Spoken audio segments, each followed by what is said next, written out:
On a cool spring morning, the Beavertail Lighthouse beacon cuts through the morning fog, a job that has continued for over 250 years. Built from stone, concrete, and steel, the present-day lighthouse stands 70 feet tall, 100 feet from the edge of the cliff, and it casts its beam every 6 seconds for 15 miles.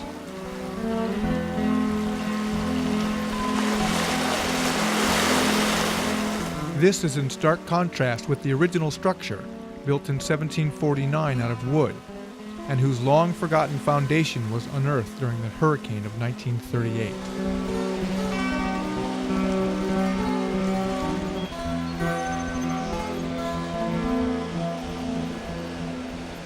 Despite the advancement of other navigational aids, including radar and GPS, there is nothing like the visual flash burning through the mist to alert mariners to their location and proximity to the reefs and entrance to Narragansett Bay.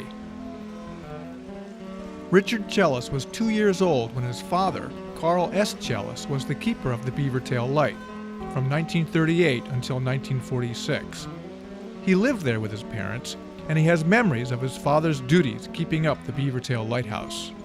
I remember going up the stairs of the lighthouse when I was about 2 years old, and I remember that Fresnel lens was in a very polished, in a very pristine condition. Being a lighthouse keeper meant that you had to maintain the property, you had to keep the light in working condition. As I remember my mother saying when I was growing up, recalling those years, that inspectors would periodically show up unannounced to see how everything was maintained and what kind of condition things were in. So needless to say, you had to maintain the light at all times. Basically it was a 24-hour-a-day job, 365 days a year, the navigation was essential for that. Life was not as difficult on the Beavertail Lighthouse, which was built on land, as it was in scores of other lighthouses that were built on outposts at sea. These homes needed supplies and maintenance, which was furnished by an early branch of the Coast Guard called the Lighthouse Service. Robert Dennis worked aboard the lighthouse tender, Shrub. Shrub's duties included attending and supplying the lighthouses not accessible by land, and the sometimes treacherous job of maintaining the buoys and navigational aids up and down the New England coast. The winter of 39, we had a lot of ice. The bay was frozen over way down below Prudence Island. Every time the tide went out, the ice would pull these navigation buoys under the ice, put the lamp out, the buoy would come back up and it's out.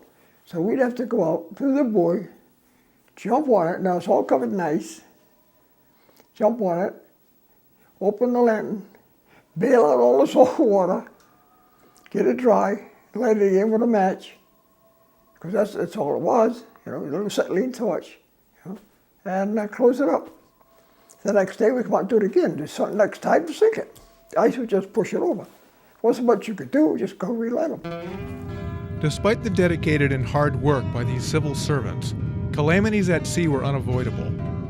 Shipwrecks did occur, and still may occur, due to extreme weather and human error. Lifelong Jamestown resident Jim West recalls this shipwreck of the early 1930s. A coal barge came on the east shore here, between Hull's Cove and here. Went ashore and we could get down to the shore. So everybody hauled coal that winter or other. It was in the fall of the year, September. They didn't want to do anything, and so they sent out the word that anybody wanted to dig coal, go down and do it. So we did. It was good coal too, I'll say that. It was the red ash and not the white ash. So it helped out a lot of people that year, I'll tell you, in the coalville.